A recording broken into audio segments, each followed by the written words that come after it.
임현주 기자가 기록한 그날 압수수색 당한 MBC 기자입니다. 기자는 기록하는 사람입니다.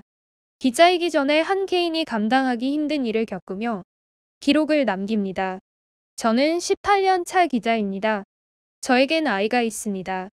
아이는 엄마가 기자라는 이유만으로 늦은 저녁 뉴스 화면을 통해 엄마 얼굴을 보는 날이 더 많았습니다. 주로 경찰과 검찰 등 수사기관을 오래 출입한 터라 아이가 유치원을 다닐 때는 아이 친구들이 아줌마, 경찰이에요? 검찰이에요? 묻곤 했습니다. 아이는 엄마가 기자로 일하면서 자기 일을 좋아하고 일하는 걸 행복해한다고 느꼈는지 친구들에게 우리 엄마가 경찰청에서 일한다, 검찰청에서 일한다고 말했던 것 같습니다. 정확히는 경찰청을 출입했었고 검찰청도 출입했었으니 아이의 시선이 아주 틀린 건 아니었지요. 기자 생활하면서 가장 보람되게 일했던 곳도 사회부였습니다. 민중의 지팡이인 경찰이 정권의 눈치를 본다고 욕을 먹을 때고 검찰의 무소불위 권력이 국민들께 비난받을 때고 저는 검경 조직 내에 사명감을 갖고 일하시는 분들이 계시기에 그분들을 믿고 응원하며 저는 제 자리에서 맡은 바 소임을 다하려고 노력해왔습니다. 아이에겐 늘 바쁜 기자 엄마인 게 미안했지만 그래도 우리 사회의 누군가는 해야 할 일들을 묵묵히 하고 있다고 생각했기에 저는 제 직업을 자랑스럽게 생각했습니다. 그런데 어제는 하마터면 아이에게 못 볼 꼴을 보여줄 뻔했습니다. 어제 오전 서울청 반부패부 소속 경찰관들이 집으로 들이닥쳤습니다. 저는 지난해 9월 정치팀에서 대통령 해외 순방 발언 보도로 수사를 받고 있었기 때문에 그 건으로 압수수색이 진행된 것인 줄 알았습니다. 그래서 경찰관분께 물었습니다.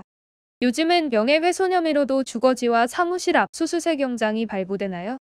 한참 지난 이야기를 지금에 와서 주거지와 차량까지 압수수색한다는 게 좀 이해가 안 됐습니다. 그런데 수사관 얘기는 이번에는 다른 건으로 왔다는 겁니다.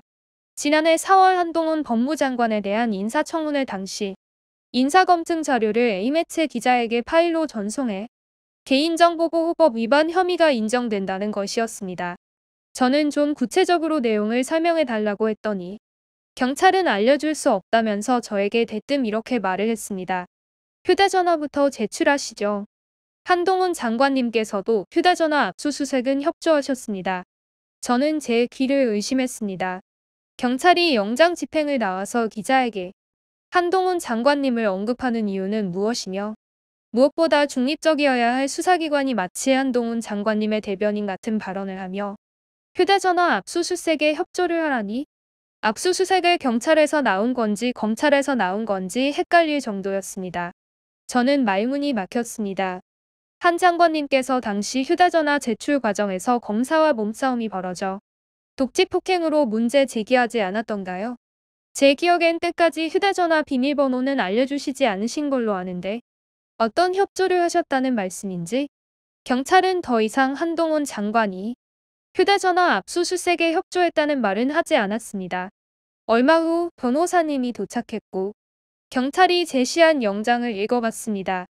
도대체 기자가 얼마나 중한 죄를 지었길래 판사가 기자의 신체, 의복, 소지품의 주거지, 집, 차량, 사무실까지 영장을 발부했을까?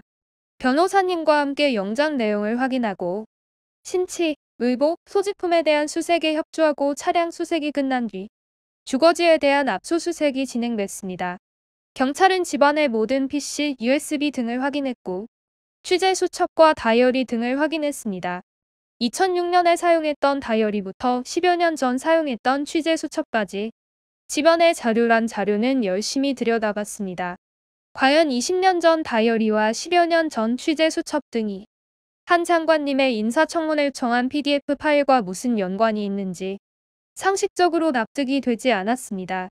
아니, 사건 발생은 작년 4월이라고 영장에 나와 있는데 2006년 다이어리는 왜 필요하며 10여 년 전에 쓰던 취재 수첩까지 들여다볼 필요가 있는지 물었습니다.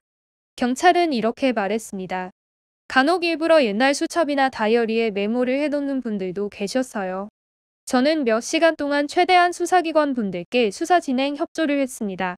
찾으시는 물건들은 갖다 드리고 회사 업무용 노트북은 압수 목록에 작성하셨고 그 외에도 명함과 각종 서류 등을 챙기셨습니다. 제가 혹시라도 질문하면 경찰은 판사님께서 영장을 괜히 발부하셨겠느냐며 절차에 따르라고 했습니다. 서울중앙지법 윤재남 영장전담 판사님.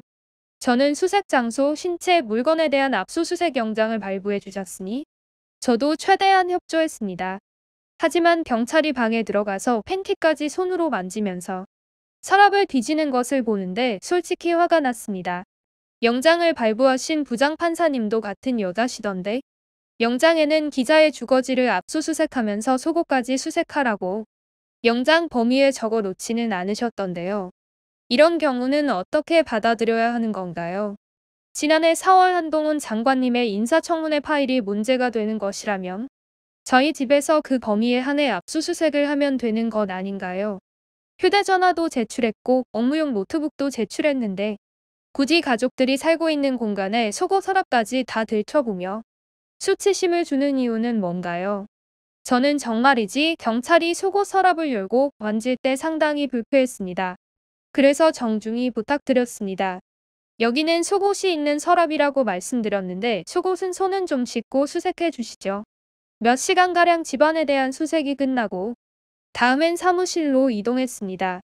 기자들은 노트북을 사용하는데 이미 노트북은 집에서 확보하셨으면서 제 부서 책상까지 다 확인하셔야 한다며 경찰은 직원들과 대치를 이뤘습니다.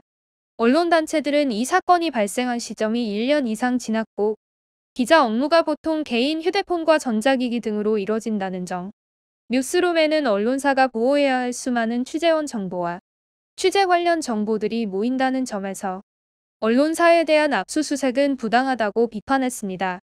저는 어제 아침 압수수색을 당하면서 처음으로 한동훈 장관님의 개인정보 유출 위반 혐의란 새로운 저의 죄명을 듣고 새로운 사건에 대한 이야기를 들었습니다.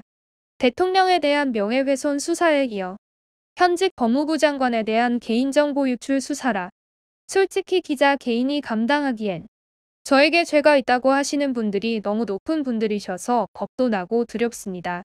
국회를 출입하는 기자는 1,000명이 넘습니다. 외신 기자까지 하면 약 1,300명에서 1,500명 정도 되는 것으로 알고 있는데요.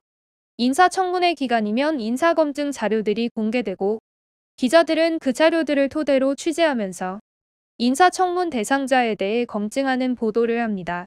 그런데 그 당시 무슨 일이 있었다는 것인가요? 난생 처음 압수수색을 경험하고 휴대전화와 노트북을 제출하고 나니 군인이 총과 칼을 뺏기면 이런 기분일까 싶었습니다. 그리고 오늘 새로운 사실을 알게 됐습니다. 경찰이 압수수색 전 이미 2차례나 저희 집을 방문했었고 2개월치 차량 기록과 저희 가족들이 엘리베이터를 드나드는 영상들을 모두 촬영해 갔다는 사실을요. 물론 압수수색을 위해 주거지 사전 탐문은 있을 수 있다고 생각합니다. 그런데 마치 미행하듯 기자 차량이 주차장에 들어오자마자 경찰차가 따라 들어오고 기자 차량 아파트 출입 기록이 2개월치나 떼가면서 가족 얼굴이 담긴 영상들을 왜 찍어가신 건지, 이 사건 수사와 저희 가족들은 무슨 연관성이 있는 건지 묻고 싶습니다. 한동훈 장관님, 인사청문회 검증 당시 따님 국제학교에 다니는 것 기자들이 취재할 때 미성년 자녀니까 자녀에 대한 과잉 취재는 문제가 있다고 하지 않으셨었나요? 미성년 자녀는 장관님 자녀에게만 해당되는 건 아니지요.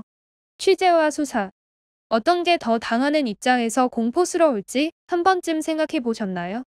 수락석출, 물이 빠지고 나니 돌이 드러난다는 말처럼 언젠가는 흑막이 걷히고 진상이 드러나는 날이 오겠지요. 그때까지 묵묵히 저는 기자로서 제 길을 걷겠습니다. 중요한 건 꺾이지 않는 마음이니까요.